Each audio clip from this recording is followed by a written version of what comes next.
Graça e paz, amados, amadas também. Nós estaremos fazendo o estudo bíblico da revista Compromisso, sobre os livros poéticos, e dessa feita a nossa lição 9, que tem por título Conselhos sobre o procedimento no viver. A gente está baseando esse estudo no texto bíblico de Provérbios, dos capítulos 16 ao 22.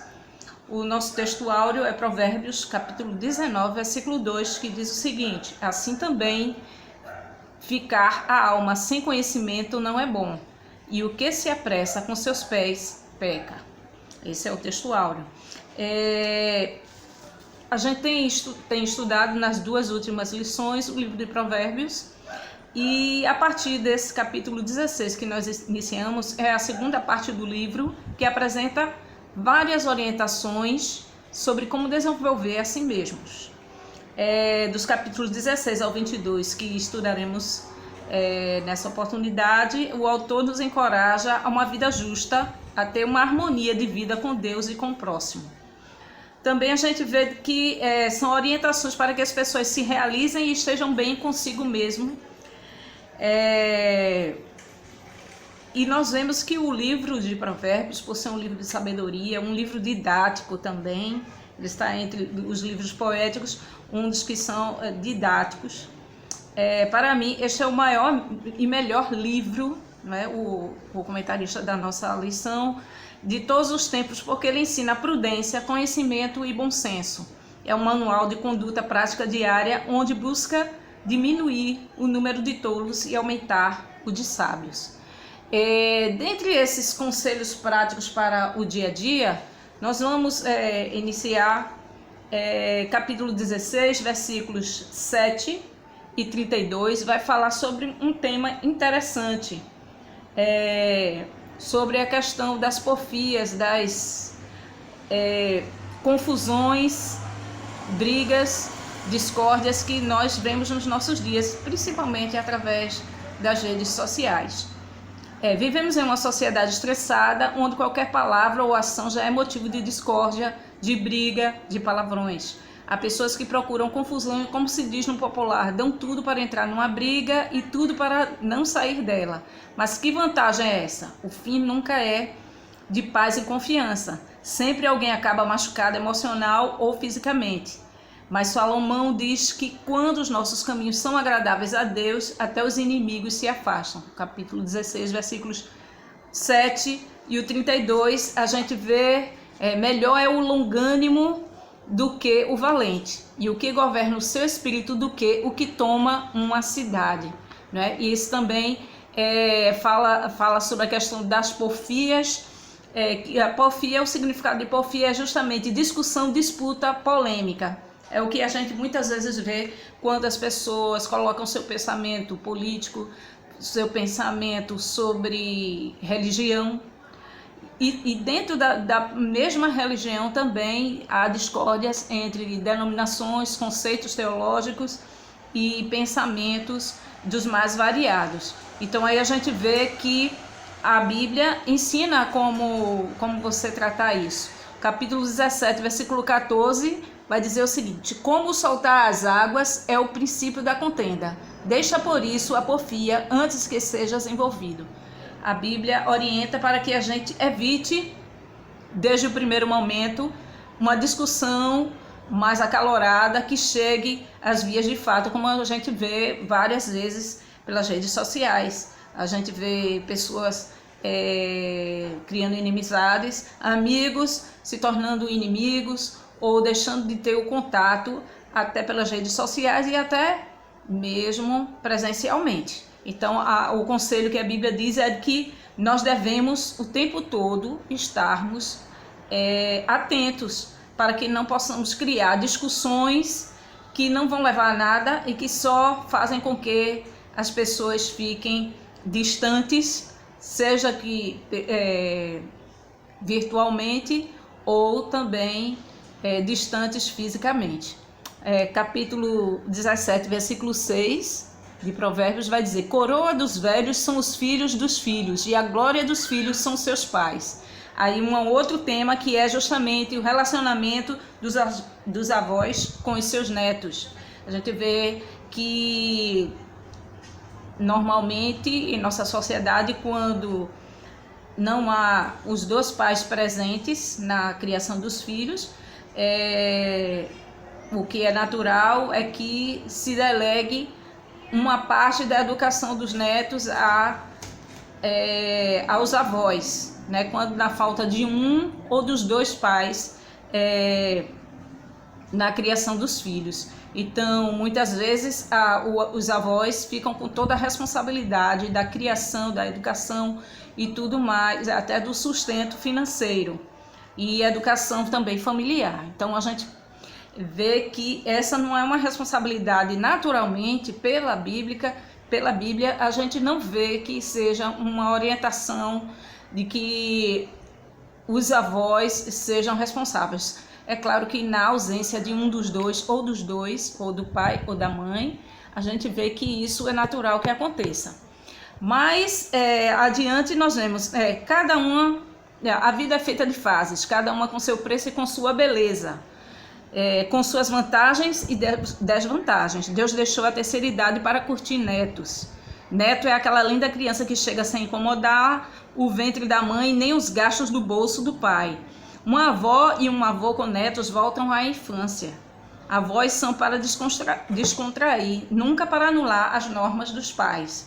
Quando for uma fatalidade, os avós se tornam pais dos netos, então a disciplina e os momentos lúdicos se misturam porque a responsabilidade dobra. Veja que Salomão faz um paralelo entre coroa e glória. Ambas são recompensas nesse versículo. Coroa dos velhos são os filhos dos filhos e a glória dos filhos são os seus pais. No capítulo 18, já mais conselhos para o dia a dia, capítulo 18, versículo 19, fala sobre o irmão ofendido é mais difícil de conquistar do que uma cidade forte, e as contendas são como ferrolhos de um palácio. A gente vê mais uma vez o tema da questão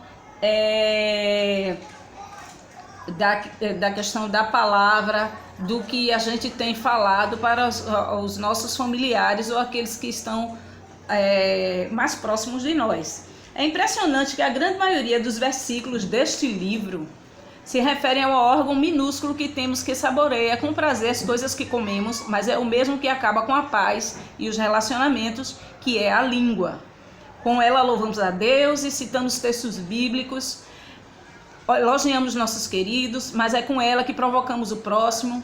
Difamação, intrigas, fofocas, comentários desairosos são comuns em nosso meio. Mas o grande sábio Salomão nos aconselha a termos cuidado para que a usemos corretamente, não é? Facilmente ofendemos o outro com palavras e ações. Podemos ter opiniões divergentes sobre vários assuntos, mas sempre com cuidado para não ofender o interlocutor. E se isso vier a acontecer, que a gente possa assumir a nossa falta e pedir perdão para que a paz seja restabelecida. Maturidade emocional é saber ouvir o outro sem o ofender, mesmo que você discorde dele. A comparação que ele faz de contendas, de brigas, é como ferrolhos, que é uma peça corrediça feita de ferro para trancar portas e janelas. E aí muitos relacionamentos são quebrados, são suspensos ou até acabam por conta da palavra maldita, a palavra mal falada, e que traz tanto problema. Mais adiante, capítulo 21 vai falar justamente sobre a questão, dois versículos, os versículos 9 e 19, vão falar sobre duas referências à mulher rixosa e iracunda. E eu acredito que não somente a mulher, mas também o homem com esse mesmo comportamento. Briguenta, barulhenta, que se irrita com facilidade, gênio difícil. Quem consegue conviver numa casa com uma mulher mal resolvida? Aqui o comentário da revista. Que briga com tudo e todos. Muitas vezes são traumas do passado e marcaram sua vida e não conseguiu resolvê-los. há casos em que a mulher é agredida e ofendida pelo marido e as magoam, e sua forma de defesa é a amargura extravasada nas palavras e atitudes. Com certeza nós conhecemos sempre uma ou duas pessoas no nosso convívio que tem esse comportamento, mas a gente vê o que a Bíblia diz, né? Versículo 9: melhor é morar num canto de umas águas furtadas do que com a mulher rixosa numa casa ampla. Versículo 19 diz: melhor é morar numa terra deserta do que com a mulher rixosa e iracunda. Da mesma forma, também com um homem rixoso ou um homem que o tempo todo está reclamando, porque isso não é um comportamento somente das mulheres, né? A gente pode prever isso aí. Mais adiante, capítulo 22, versículo 6, é um versículo muito conhecido, que fala sobre a instrução das crianças. Instrui o menino no caminho em que deve andar, e até quando envelhecer, não se desviará dele. Esse é um outro tema que a gente vê aqui no livro de Provérbios. Cada filho que nasce em nossa casa vem com todo o equipamento necessário para cada atividade, o que chamamos de dons ou talentos. A função dos pais é ajudar cada um deles a achar o seu caminho, a usar adequadamente todo o equipamento interno dado pela natureza. É você estimular seu filho, principalmente se você identificar que o seu filho tem uma dificuldade em alguma área, você sempre está estimulando ele para que ele possa desenvolver um comportamento ético, que possa tratar bem as pessoas e que possa ser trabalhado outras áreas, outros talentos também. Então a gente vê aí que os pais devem estimular os filhos a praticarem esportes, a estudarem algum instrumento musical. Então tudo isso vai levar para que essa criança ela seja bem instruída, além dos seus estudos naturais, né? O estudo, ele quer escolher uma profissão diferente da dos pais, então deve ser estimulado qualquer outro sentido desse caminho aí. Então, outra preciosidade deste capítulo 22 é o versículo 28. Não remova os limites antigos que fizeram teus pais. Com relação a justamente a educação dos pais, né? Quando uma pessoa é educada por pais responsáveis com valores preciosos de comportamento, ele é responsável por não trair essa confiança, de ela repassar para as futuras gerações. Então, muitas vezes, aquilo que é aprendido, né, dentro de casa, com os valores que os pais o tempo todo estão mostrando com o seu comportamento, não somente com o seu ensinamento. Muitas vezes os pais nem sentam para ensinar mesmo, mas eles ensinam também com o comportamento. Então, com aquele comportamento, os filhos podem, com certeza, observar e ver que deu certo e continuar com isso, passando à frente na educação dos seus próprios filhos. Mas o que vemos são muitos removendo os valores aprendidos e se encaminhando para atos perigosos e comprometedores, principalmente na educação dos filhos, né? Eu não podia fazer nada porque estava desobedecendo aos meus pais, fui muito retraído. Agora eu dou toda a liberdade para os meus filhos e dou tudo aquilo que eu não tive quando criança, eu agora estou dando aos meus filhos. Então é preciso ter muito cuidado com esses comportamentos, porque a função dos pais é colocar os limites para a saúde emocional dos filhos, mas cabe aos filhos manterem esses limites, assim honrando seus pais. É claro que na educação que tivemos, algumas coisas não foram bem legais, né? Com relação à disciplina, um pai foi mais disciplinador, ou uma mãe, ou um dos dois era mais maleável. Então, é preciso que a gente observe os exemplos e que a gente possa repeti-los, mas também observar aquilo que não estava muito certo para que possa ser corrigido, não é? A gente conclui esse estudo justamente com o texto áureo, que está no capítulo 19, versículo 2, não é bom agir sem pensar, quem tem pressa erra o caminho. Então esse versículo sintetiza todo o ensinamento de Salomão sobre os conselhos que nos dá. Primeiro, refletir, pensar, analisar, ponderar, considerar e depois sim, dar prosseguimento. Antes de qualquer atitude ou palavra, refletir se vai abençoar ou não o outro. Isso é muito importante. O problema é que primeiro a gente fala e depois pensa. O problema já está arranjado, não é mesmo? Mas como a vida é uma eterna escola, estamos sempre aprendendo.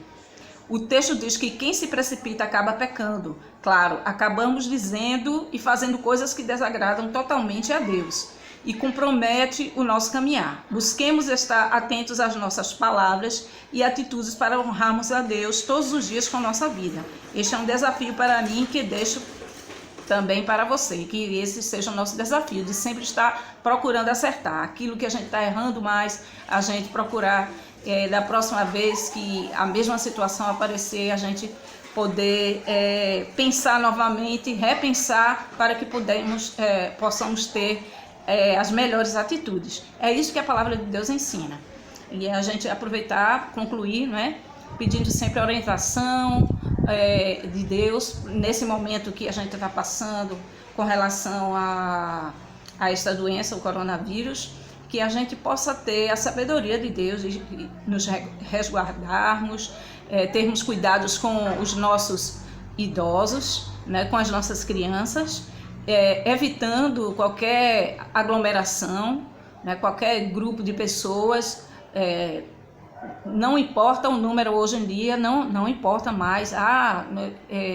Eu estou me reunindo com menos de 50 pessoas. Isso não é importante mais. Agora é evitar todo tipo de aglomeração de pessoas. Fique em casa, receba os vídeos, compartilhe da sua fé com outras pessoas, ore pelos profissionais de saúde que estão à frente dessa batalha, pelos países que foram mais atingidos, né, como a China e a Itália.